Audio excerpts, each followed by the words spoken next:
Hello my dear foodies, welcome to smart Yamuna.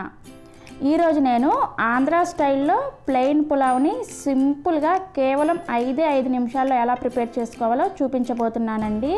Time అయితే తక్కువే కానీ టేస్ట్ మాత్రం చాలా బాగుంటుందండి. దానికోసం ఒక చిన్న రోల్ తీసుకొని అందులోకి 5 లేదా 6 లవంగాలను వేసుకోవాలి.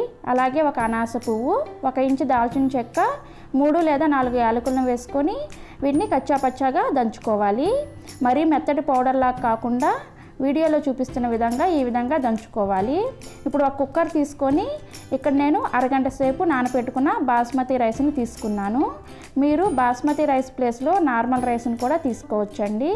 ఈ అరగంట సేపు నానిన బియ్యాన్ని వాటర్ లేకుండా కేవలం రైస్ని మాత్రమే కుక్కర్లోకి యాడ్ చేసుకోవాలి. అలాగే మీరు ఏ గ్లాస్తో అయితే బియ్యాన్ని తీసుకుంటారో అదే గ్లాస్తో 3.5 గ్లాస్ వాటర్ని వేసుకోవాలి. నేను ఈ కప్పుతో 2 గ్లాసులు బియ్యాన్ని తీసుకున్నాను, అందుకని అదే కప్పుతో 3.5 గ్లాసుల వాటర్ని వేసుకున్నాను.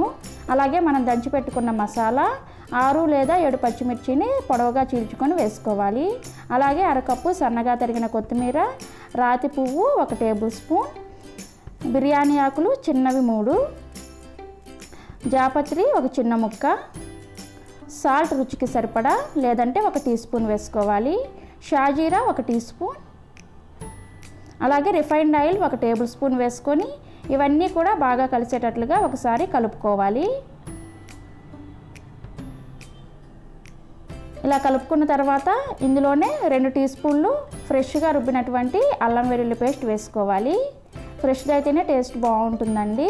దీన్ని ఒకసారి మరలా కలుపుకొని మూత పెట్టేసి హై ఫ్లేమ్ మీద 3 విజిల్స్ వచ్చే వరకు ఉడికించుకోవాలి.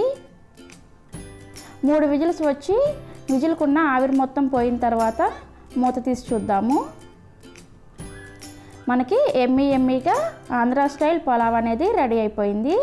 చూసారా రైస్ ఎంత చక్కగా ఉడికిందో. ఇది వేడి మీద ఈ విధంగా కొంచెం తేమగా అనిపించినా సరే కొంచెం చల్లారిన తర్వాత పొడి పొడిగా ఉంటుందండి రైస్. అంతే. దీన్ని ఏదైనా వెజ్ మసాలా కర్రీతో కానీ లేదంటే గోంగూర చికెన్తో కానీ సర్వ్ చేసుకుంటే చాలా అంటే చాలా టేస్టీగా ఉంటుంది. నేనైతే ఇక్కడ గోంగూర చికెన్తో సర్వ్ చేసుకుంటున్నానండి. నెక్స్ట్ వీడియోలో నేను ఈ గోంగూర చికెన్ కర్రీని ఎలా ప్రిపేర్ చేసుకోవాలో అప్లోడ్ చేస్తాను. ఏంటి ఫ్రెండ్స్, ఈ సింపుల్ ప్లెయిన్ పులావ్ రైస్ మీకు నచ్చిందా? నచ్చితే మీరు కూడా ట్రై చేసి టేస్ట్ ఎలా ఉందో నాకు కామెంట్ రూపంలో తెలియచేయండి. అలాగే ఈ ప్లెయిన్ పులావ్ రెసిపీ మీకు నచ్చినట్లయితే ఒక లైక్ చేసి మీ ఫ్రెండ్స్ అండ్ ఫ్యామిలీ మెంబర్స్కి కూడా షేర్ చేయండి. అలాగే ఇప్పటి వరకు మీరు మన ఛానల్ని సబ్స్క్రైబ్ చేసుకోకపోతే మరిన్ని రెసిపీస్ కోసం స్మార్ట్ యమున ఛానల్ని సబ్స్క్రైబ్ చేసుకోండి. Thank you for watching. Bye bye.